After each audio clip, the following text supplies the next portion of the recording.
Winnie the Pooh, written by A. Milne, illustrated by Ernest H. Shepard.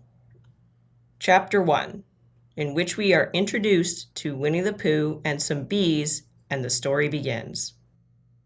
Here is Edward Bear, coming downstairs now, bump, bump, bump, on the back of his head, behind Christopher Robin. It is, as far as he knows, the only way of coming downstairs. But sometimes he feels that there really is another way, if only he could stop bumping for a moment and think of it. And then he feels that perhaps there isn't. Anyhow, here he is at the bottom and ready to be introduced to you, Winnie the Pooh. When I first heard his name, I said, just as you are going to say, but I thought he was a boy. So did I, said Christopher Robin. Then you can't call him Winnie. I don't. But you said he's Winnie the Pooh. Don't you know what there means? Yes, now I do, I said quickly. And I hope you do too, because it is all the explanations you are going to get. Sometimes Winnie the Pooh likes a game of some sort when he comes downstairs. And sometimes he likes to sit quietly in front of the fire and listen to a story. This evening, what about a story? Said Christopher Robin. What about a story? I said. Could you very sweetly tell Winnie the Pooh one? I suppose I could, I said. What sort of stories does he like? About himself, because he's that sort of bear. Oh, I see. So could you very sweetly? I'll try, I said. So I tried. Once upon a time, a very long time ago now, about last Friday, Winnie the Pooh lived in a forest all by himself under the name of Sanders. What does under the name mean? Asked Christopher Robin. It means he had the name over the door in gold letters, and he lived under it. Winnie the Pooh wasn't quite sure, said Christopher Robin. Now I am, said a growly voice. Then I will go on, said I. One day when he was out walking, he came to an open place in the middle of the forest. And in the middle of this place was a large oak tree, and from the top of the tree there came a loud buzzing noise. Winnie the Pooh sat down at the foot of the tree, put his head between his paws, and began to think. First of all, he said to himself, that buzzing noise means something.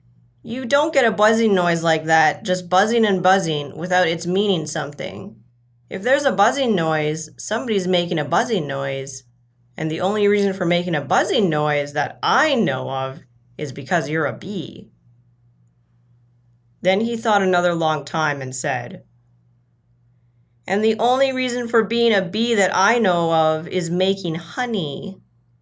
And then he got up and said, and the only reason for making honey is so I can eat it. So he began to climb the tree. He climbed and he climbed and he climbed.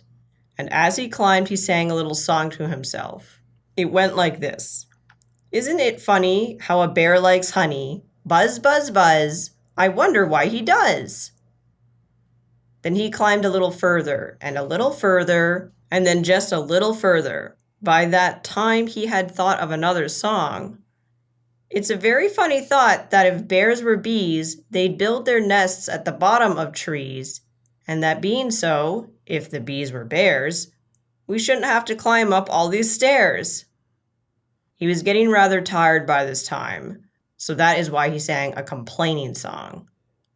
He was nearly there now, and if he just stood on that branch, crack! Oh, help, said Pooh, as he dropped 10 feet on the branch below him.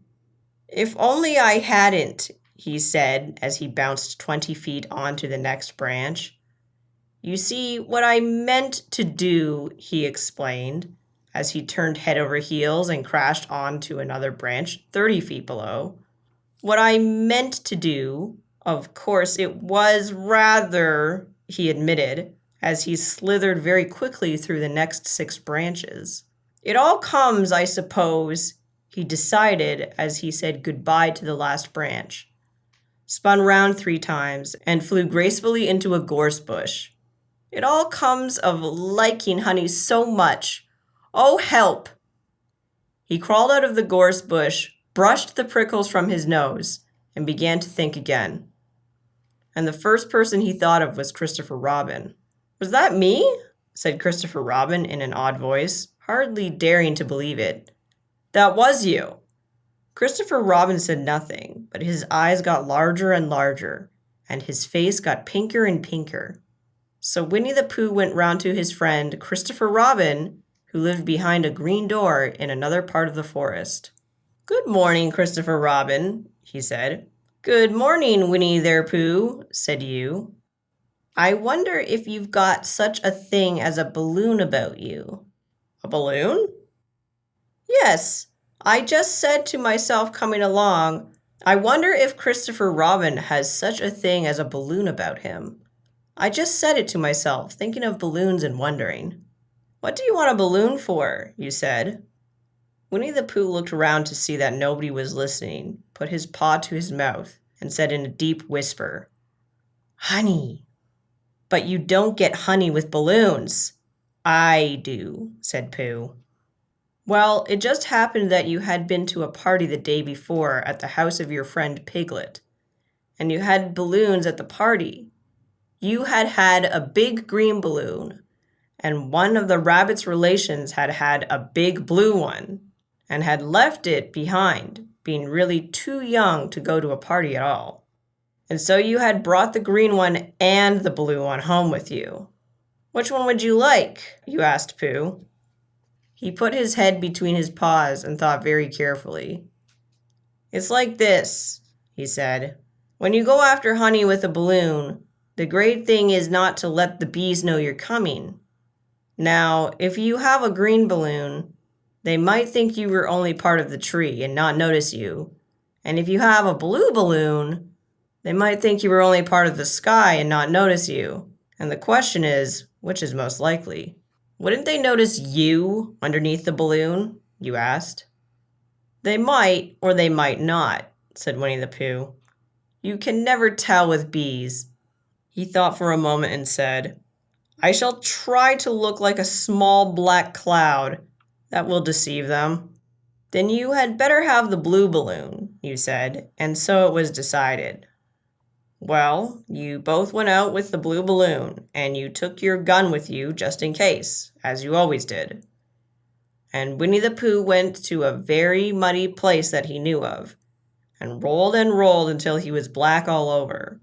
And then, when the balloon was blown up as big, and you and Pooh were both holding on to the string, you let go suddenly, and Pooh Bear floated gracefully up into the sky and stayed there, level with the top of the tree and about 20 feet away from it. "Hooray!" you shouted. "Isn't that fine?" shouted Winnie the Pooh down to you. "What do I look like?" "You look like a bear holding on to a balloon," you said. "Not," said Pooh anxiously, "not like a small black cloud in a blue sky?" "Not very much." "Ah, well, perhaps from up here it looks different. And as I say, you never can tell with bees." There was no wind to blow him nearer to the tree, so there he stayed. He could see the honey, he could smell the honey, but he couldn't quite reach the honey. After a little while, he called down to you. "Christopher Robin," he said in a loud whisper. "Hello? I think the bees suspect something." "What sort of thing?" "I don't know, but something tells me that they're suspicious. Perhaps they think that you're after their honey." "It may be that. You never can tell with bees." There was another little silence, and then he called down to you again. "Christopher Robin?" "Yes?" "Have you an umbrella in your house?" "I think so." "I wish you would bring it out here and walk up and down with it and look up at me every now and then and say, 'Tut, tut, it looks like rain.' I think if you did that, it would help the deception which we are practicing on these bees." Well, you laughed to yourself, Silly old bear. But you didn't say it aloud because you were so fond of him, and you went home for your umbrella. Oh, there you are, called down Winnie the Pooh, as soon as you got back to the tree. I was beginning to get anxious. I have discovered that the bees are now definitely suspicious. Shall I put up my umbrella? You said. Yes, but wait a moment. We must be practical. The important bee to deceive is the queen bee. Can you see which is the queen bee from down there? No. A pity. Well, now, if you walk up and down with your umbrella saying, "Tut tut, it looks like rain," I shall do what I can by singing a little cloud song, such as a cloud might sing. Go! So while you walked up and down and wondered if it would rain, Winnie the Pooh sang this song. How sweet to be a cloud floating in the blue. Every little cloud always sings aloud. How sweet to be a cloud floating in the blue. It makes him very proud to be a little cloud. The bees were still buzzing suspiciously as ever. Some of them, indeed, left their nests and flew all around the cloud as it began the second verse of the song. And one bee sat down on the nose of the cloud for a moment and then got up again. Christopher! Ow! Robin! Called out the cloud. Yes? I have just been thinking, and I have come to a very important decision. These are the wrong sort of bees. Are they? Quite the wrong sort. So I should think they would make the wrong sort of honey, shouldn't you? Would they? Yes, so I think I shall come down. How? Asked you. Winnie the Pooh hadn't thought about this. If he let go of the string, he would fall. Bump. And he didn't like the idea of that.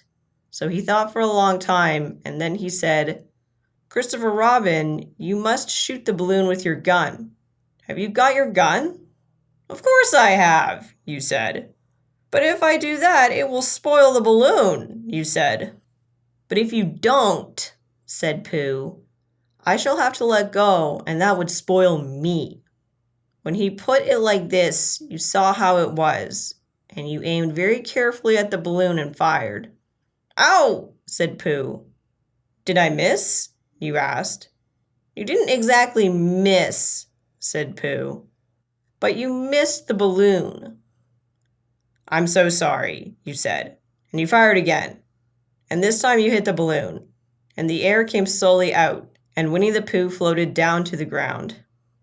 But his arms were so stiff from holding on to the string of the balloon all that time that they were stayed up straight in the air for more than a week, and whenever a fly came and settled on his nose, he had to blow it off.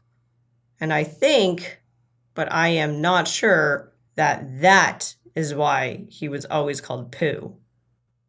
Is that the end of the story? Asked Christopher Robin. That's the end of that one. There are others. About Pooh and me? And Piglet and Rabbit and all of you. Don't you remember? I do remember, and then when I try to remember, I forget.